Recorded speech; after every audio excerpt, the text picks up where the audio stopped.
recently, there has been a lot of debate on the mechanics of Black Flash. And I'm confident that you don't know what a Black Flash is exactly or its mechanics. So sit back and relax while we explain Black Flash in detail and correct a lot of misconceptions. Black Flash is first introduced in chapter 48 as a distortion in space that occurs when cursed energy is applied within 1/1,000,000th of a second of a physical hit.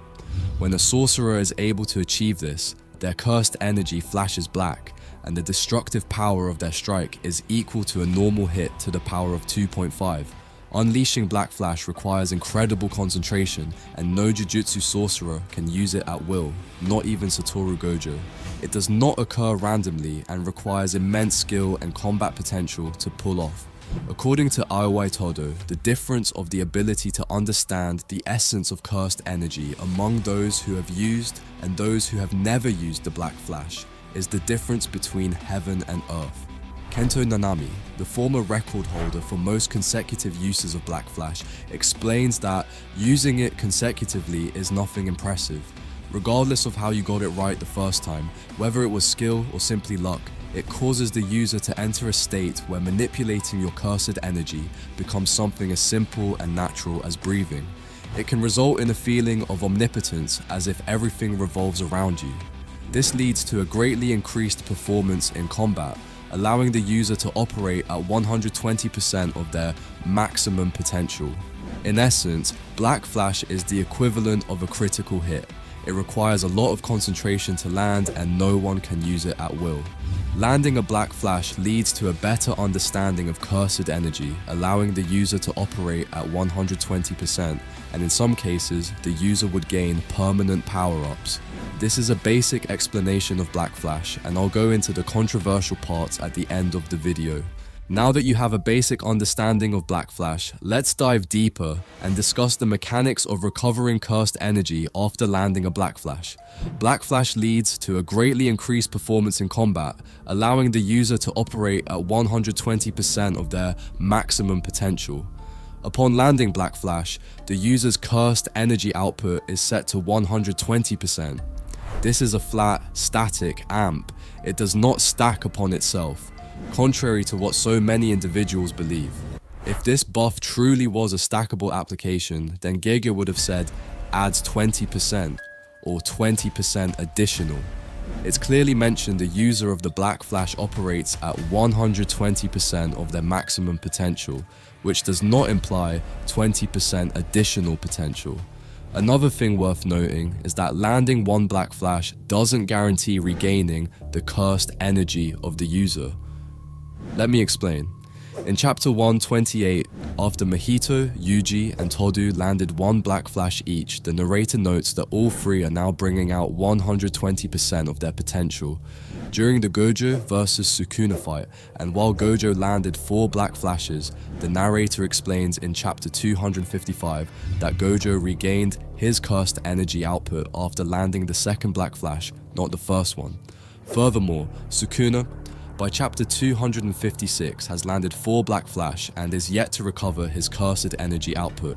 And while Maki noticed that the output of his basic slashes is increasing, Choso mentions that no matter how fired up Sukuna gets with his Black Flashes, Yuji's blows are weakening Sukuna's output and his control of Megumi's body. In conclusion, operating at 120% of the maximum potential doesn't always occur after landing one Black Flash, and it appears to happen randomly. To be honest, I think that Gege is purposefully keeping the fact of regaining one's cursed energy output random to give himself more freedom in steering the narrative. I mean, think about it. Setting specific rules and conditions would only limit his creativity and options. Furthermore, the explanation Gojo gives about Black Flash in chapter 256 confirms this.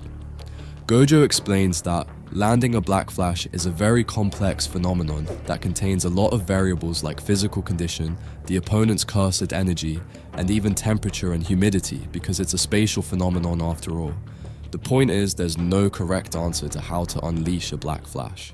Now, another benefit to landing a Black Flash is that it can give the user a power-up. And again, we don't know the specific circumstances for a sorcerer to evolve after landing a Black Flash.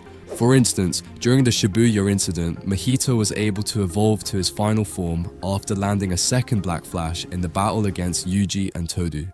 It's believed that after Mahito landed his second Black Flash, he found the truest essence of his soul. On the other hand, Yuji landed 4 consecutive Black Flashes on Hanami without getting any power-ups. Now, it's mentioned in chapter 48 that for those who have landed a Black Flash as compared to those who have not, their understanding of cursed energy is immeasurable. This means that landing a Black Flash doesn't directly give you a power-up. Instead, the user gets a better understanding of their cursed energy and the true essence of their soul. And whether they evolve or awaken depends on the user, not the Black Flash by itself. Next, let's dive deeper and discuss the strength of Black Flash. As I said previously, the destructive power of Black Flash is equal to a normal hit to the power of 2.5, but you shouldn't take this literally. Let me explain. An exponent of 2.5 is a serious error on Gage's part, and I would venture to say that we should omit this fact. Without knowing the actual number values for the base power level of sorcerers, using exponents becomes impossibly messy. Here's an example of why. Say we measure the striking force of Yuji at 200 points and Gojo at 400 points. This means that Yuji's Black Flash is 565,685 points, which means that Yuji's Black Flash attack is 2,828 times stronger than his base attack, and that makes no realistic sense. It's even more absurd for Gojo in this scenario. Even if Gojo's physical punching power is 400, which would be 2 times more powerful than Yuji's physical punches, which is a conservative assessment in my opinion, considering that Yuta and Hikari mentioned that they only could take 1 punch from Gojo before vomiting.